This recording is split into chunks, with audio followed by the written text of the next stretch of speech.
Presiden Jokowi memuji kontribusi sektor properti terhadap perekonomian Indonesia karena menyumbang 2.300 triliun rupiah hingga 2.800 triliun sejak 2018 hingga 2022. Bahkan tenaga kerja yang terlibat menyentuh 13 juta hingga 19 juta orang. Lantas, benarkah sektor properti saat ini tengah bangkit pasca pandemi COVID-19? Dan apa makna pujian Jokowi ke sektor properti? Untuk membahas hal ini sudah bergabung melalui sambungan virtual CEO Indonesia Property Watch, Ali Tranganda. Selamat pagi, Pak Ali. Halo, pagi. Ya, Pak Ali, kemarin Presiden Joko Widodo memuja-muji sektor properti yang mampu menopang pertumbuhan ekonomi Indonesia. Dari pandangan Anda, apa sebenarnya makna pujian Jokowi ini? Ya, sebetulnya kita harus maknai gini ya. Jadi ini pemerintah saat ini sudah mulai peduli ya. Dulu itu properti seakan-akan anak tiri gitu kan ya. Tapi dengan kondisi saat pandemi yang properti pun bahkan itu ketika pandemi properti itu mencapai pertumbuhan yang luar biasa ya, dan kontribusinya terhadap PDB juga sangat luar biasa. Jadi kalau kita melihat ini satu momen yang bagus ya ke depan, bahwa pemerintah ini bisa lebih melihat properti itu sebagai leading sector gitu. Jadi tidak hanya real estate-nya aja, tapi kita perlu tahu bisnis properti itu tidak hanya pengembang gitu ya, tidak hanya kontraktor aja, tapi ada 162 industri terkait di dalamnya gitu loh. Industri turunannya ya, kalau kita lihat kan kita tahu kalau bangun properti itu kan dari supplier gitu ya, kemudian dari konsultan, perencanaan, ada bahan bangunan, material, sampai toko-toko bangunan, sampai warteg pun tumbuh gitu loh. Jadi ini properti itu kita lihat sebagai lokomotif, ini bisa menjadi satu yang bisa berkontribusi besar terhadap perekonomian Indonesia gitu. Baik, sektor properti ini mempunyai multiplier effect yang sangat besar, dan sebenarnya bagaimana pasar properti tanah air saat ini di tengah perlambatan ekonomi global pasca pandemi COVID-19 dan kondisi geopolitik dunia? Nah, ini yang menarik nih. Jadi dari data kami sebetulnya tidak ada data yang membuktikan kalau ketika terjadi resesi global, properti kita jatuh. Ya, nggak ada. Jadi data dari beberapa siklus, 3 siklus properti di Indonesia, itu bahkan ketika 2008 terjadi resesi subprime mortgage di Amerika, itu properti Indonesia malah tumbuh gitu ya. Ekonomi Indonesia melambat tapi masih di 4, sekian %. Artinya apa? Eh, Properti kita tangguh, tadi sebutkan tangguh juga, dan pasarnya lokal gitu ya. 99,8% itu yang beli itu lokal sampai saat ini. Jadi artinya sangat tergantung dari daya beli lokal ini. Nah, kalau kita lihat lokal, fundamental Indonesia itu cukup bagus ya. Bahkan pertumbuhan ekonomi kita kan 5, sekian %. Ini cukup menggembirakan untuk sektor properti gitu loh. Jadi kalau kita bicara resesi global, dampaknya bukan saya bilang nggak ada, dampaknya ada pasti. Tapi kalau kita bicara propertinya yang saat ini masih lokal, yang masih dominan di sana, itu pasar properti ke depan itu masih luar biasa, cukup sangat berprospek gitu ke depan. Baik, Pak Ali, ini ada beberapa data yang tadi Anda sampaikan. Lokal mencapai lebih dari 90%. Dan bagaimana dengan jenis properti yang saat ini sedang tumbuh seperti itu? Apakah jenis-jenis properti yang memang dibutuhkan oleh pasar lokal? Nah, jadi gini, waktu Pak Jokowi juga sampaikan, ini kan semua segmen masuk gitu ya, semua golongan. Saat ini sebetulnya yang menarik itu properti ada berada di segmen yang paling banyak diminati, 500 sampai 1 miliar gitu ya. Di atas itu banyak pengembang yang masuk juga, pengembang besar ya, rumah-rumah mewah, itu masuk market mechanism. Nah, yang menurut saya harus menjadi catatan pemerintah, bagaimana pemerintah bisa masuk di segmen yang 500 juta ke bawah gitu ya. Itu yang sebetulnya sangat dibutuhkan kaum masyarakat berpenghasilan menengah sampai berpenghasilan bawah gitu loh. Jadi kalau kita bicara menengah sampai atas, udahlah itu market mechanism, pengembang banyak yang bangun. Tapi ketika kita bicara perumahan rakyat, nah ini harus menjadi perhatian pemerintah. Semakin ke bawah segmen rumahnya, ya bahkan rumah RPP, rumah subsidi, pemerintah harus hadir di situ gitu. Apakah itu dengan insentif ya? Karena kalau pemerintah tidak ada di situ, daya belinya tidak sanggup untuk menyerap pembelian rumah itu, khususnya 500 juta ke bawah lah gitu ya. Baik, Pak Ali, ini menarik sekali. Apakah sebelumnya pemerintah masih belum pernah masuk ke sektor yang 500 juta ke bawah? Apakah tidak ada insentif-insentif yang dilakukan oleh pemerintah? Seperti kita pernah lihat ya, ada beberapa pemerintah yang sebenarnya mempromosikan apartemen 0% ataupun rumah susun 0%. Apakah ini juga masuk ke segmen yang 500 juta ke bawah, Pak Ali? Iya, sebetulnya kan kalau saya catat itu dari dulu kan ada program 1000 tower malah Rusunami ya. Itu untuk rusun tapi untuk yang kelas-kelasnya subsidi gitu ya. Tapi itu tidak berjalan lagi ya. Kemudian program DP 0 pun tidak berjalan gitu ya. Itu salah sasaran, banyak sekali hal-hal yang tidak mengakibatkan program itu tidak berjalan. Yang saat ini berjalan itu kalau saya lihat hanya rumah FPP ya, fasilitas likuiditas pembiayaan perumahan, itu yang rumah subsidi kita bilang ya, itu masih berjalan. Tapi memang saat ini kuotanya meskipun nambah lagi, tetap tumbuh ya, saat tahun 2023 ini kurang lebih 200.000 unit rumah gitu yang di subsidi, tapi itu masih belum cukup gitu loh. Ada yang menarik juga, yang bangun rumah FPP saat ini tuh diserahkan ke pengembang. Nah, ini jadi pembahasan kita ya. Kalau kita bicara public housing, itu seharusnya peran pemerintah yang bangun, tanahnya disiapkan, minimal ada bank tanah. Bank tanah untuk perumahan saat ini belum ada. Ya, ada sebagian kecil, sangat kecil. Jadi bank tanah itu pemerintah siapin tanahnya, land banknya, kemudian siapapun yang bangun di sana dengan harga tanah dipatok gitu. Artinya itu jadi bisa menjamin adanya ketersediaan rumah rakyat ke depan gitu ya. Saat ini belum ada bank tanah. Ya, itu yang dari 2009 kami sampaikan, pemerintah perlu membentuk bank tanah supaya menjamin kesinambungan rumah FPP. Karena kenapa? Saat ini yang menjadi masalah pengembang subsidi ya, data kami malah menyebutkan 8 dari 10 pengembang subsidi itu dia tidak mau main subsidi lagi, ya. Dia naik ke rumah komersial yang 200-300 jutaan. Kenapa? Tanahnya udah mahal gitu loh. Jadi bukan pengembang nggak mau, tanahnya udah mahal dengan harga patokan pemerintah yang saat ini baru dinaikkan aja 180 jutaan gitu. Pengembang mau beli tanah lagi nggak bisa, udah terlalu mahal. Itulah butuhnya bank tanah untuk menjamin harga tanahnya tidak naiknya terlalu tinggi gitu. Itu di segmen menengah bawah gitu ya. Nah, kalau kita lihat lagi ada di segmen menengah perkotaan nih. Jadi apartemen-apartemen yang rusun plus lah ya untuk pekerja, itu malah relatif belum ada di perkotaan seperti Jakarta lah, belum ada.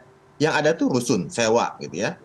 Jadi saya harus coba memberikan perspektif yang berbeda kepada pemerintah. Jadi kalau kita bilang boleh nggak kita bantu rumah masyarakat menengah bawah, boleh gitu ya, itu menengah bawah ya. Tapi yang jadi masalah sekarang bukan hanya menengah bawah, masyarakat menengah perkotaan ya, itu sebetulnya daya belinya ada, tapi ketika dia mau beli rumah subsidi dia nggak mau, terlalu jauh juga jaraknya, tapi dia ke atas nggak bisa. Nah, ini yang saya bilang itu segmen menengah tanggung, ini tanggung nih. Tapi produktif, daya beli ada gitu, 300 jutaan, 500 jutaan. Tapi ketika dia mau beli hunian, mungkin kalau seperti di Jakarta kita nggak bisa bicara beli rumah ya, landed gitu ya. Apartemen deh, apartemen yang 500 juta ada nggak di Jakarta? Nggak ada gitu. Minimal 600 jutaan. Nah, kalau seperti itu artinya ada gap, ada mismatch market yang sebetulnya ini harus dimasuki dibantu oleh pemerintah, ya. Apakah dengan insentif, gitu, apa dengan suku bunga, tadi ada DP 0 itu bagus, cuma tadi pelaksananya nggak lancar gitu ya. Jadi itulah yang harus coba dimasuki oleh pemerintah, apa aja programnya yang menurut saya itu pasarnya akan banyak gitu loh. Dan itu akan menyelesaikan backlog. Ya, jadi kalau kita bicara yang 501 M ke atas itu nggak perlu bicara subsidi, itu market mechanism dengan sendirinya orang yang membeli. 500 juta ke bawah ini yang kita butuh. Apakah itu tadi ya insentif pajak kah gitu ya, insentif bunga dan lain-lain. Baik, insentif dan subsidi ini harus tepat sasaran. Dan kita tarik lagi, Pak Ali, kita melihat emiten properti di Bursa Saham Indonesia ini masih belum pulih dari pukulan pandemi COVID-19. Apakah ini juga mencerminkan sektor properti masih lesu? Sebetulnya beberapa emiten udah menunjukkan pertumbuhan kok ya, udah menunjukkan pertumbuhan yang cukup bagus gitu sebetulnya. Kenaikannya waktu itu ada beberapa emiten yang saya lihat malah naik hampir 5-10% ya, Q1, Q4 2022 sampai Q1 2023 gitu. Jadi sebetulnya trennya cukup bagus kok ke depan. Ya saya nggak ngelihat apakah emiten properti ini merefleksi pasar properti saat ini. Yang saya lihat memang ada tren pertumbuhan ke depan. Baik, Pak Ali, mungkin sudah mulai bertumbuh, tapi sebenarnya kalau misalnya kita lihat dibandingkan dengan sebelum COVID-19, sepertinya masih ada gap begitu ya, Pak Ali. Soalnya saya juga sering gitu ya beli properti saham.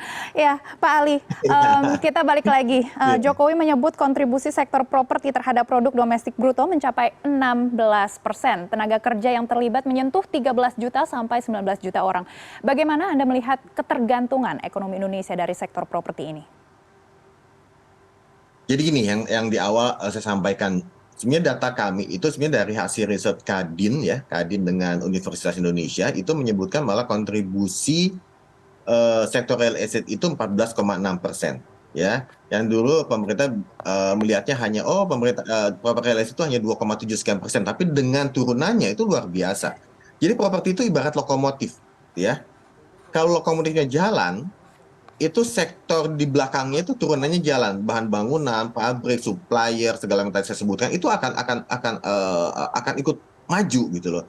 Bahkan kalau kita lihat tadi, kalau kita bicara masalah pandemi, di saat pandemi sektor real estate itu satu-satunya loh yang sektor yang terus tumbuh. Ya, sektor lain ada positif turun naik ya. Kalau sektor properti meskipun landai gitu ya, di 2-3%, tapi terus tumbuh gitu loh. Ini sebetulnya yang dilihat pemerintah juga ketika pandemi, selain otomotif, properti sebagai leading sector ya. Makanya kemudian ada program insentif, ada PPNDTP, waktu itu ada apa namanya, bebas PPN lah untuk properti. Saya rasa hal-hal seperti ini ke depan harus dicoba eh, apa dilakukan lagi gitu ya, apa insentif PPN. Tapi saya selalu bicara khususnya perumahan rakyat nih, ya. Karena yang saat ini terjadi meskipun pasarnya tumbuh, masih terjadi mismatch. Mismatch market itu tadi, pasarnya di menengah bawah itu besar, tapi supply-nya nggak ada. Bagaimana harus yang mensuplainya? Pemerintah harus turun tangan di sana, karena kalau nggak ada, swasta nggak menarik untuk masuk gitu loh ya, karena kita bicaranya kan bisnis gitu ya. Nah, ini harus ada pemerintah masuk, bagaimanapun mekanismenya, dan itu harus dilakukan gitu. Baik, ini supply dan demand memang harus dianalisis secara berkala karena memang kalau misalnya backlog ini terjadi, kerugian akan ditanggung oleh semua pihak. Dan Presiden Jokowi juga menegaskan di dunia sekarang ini proyek terbesar yang ada itu hanya satu di Indonesia yang namanya Ibu Kota Negara Nusantara. 34.000 hektar lahan sudah bisa dibeli. Bagaimana Anda melihat prospek sektor properti di IKN? Ini yang menarik nih ya. Eh, Kalau kita bicara IKN, itu sebetulnya kan hampir semua lahannya itu dikuasai, sebagian besar lah, dikuasai pemerintah gitu ya. Ini yang sebetulnya berbeda dengan pengembangan real estate di kota-kota lain atau di wilayah-wilayah lain. Kalau di wilayah lain itu pasarnya udah dikuasai ya, oleh swasta gitu ya. Jadi swasta bangun apapun bisa. Tapi ketika dengan IKN, itu pemerintah cukup bisa andil banyak untuk menentukan berapa banyak sih porsi untuk apa pemerintah akan bangun rumah rakyat gitu ya, yang segmen 200 juta kah, 300, 500, udah bisa diplot gitu di master plan-nya. Ini yang salah satu keunggulannya kalau saya lihat dari penataan kota ya. Kalau saya lihat saat ini kan di wilayah ini, tolong dong ada nggak yang 20% buat masyarakat menengah bawah? Belum tentu ada gitu, karena itu market mekanisme. Swasta yang bangun mau bangun yang 300 juta boleh, 500 juta boleh, 1 M juga bahkan lebih boleh.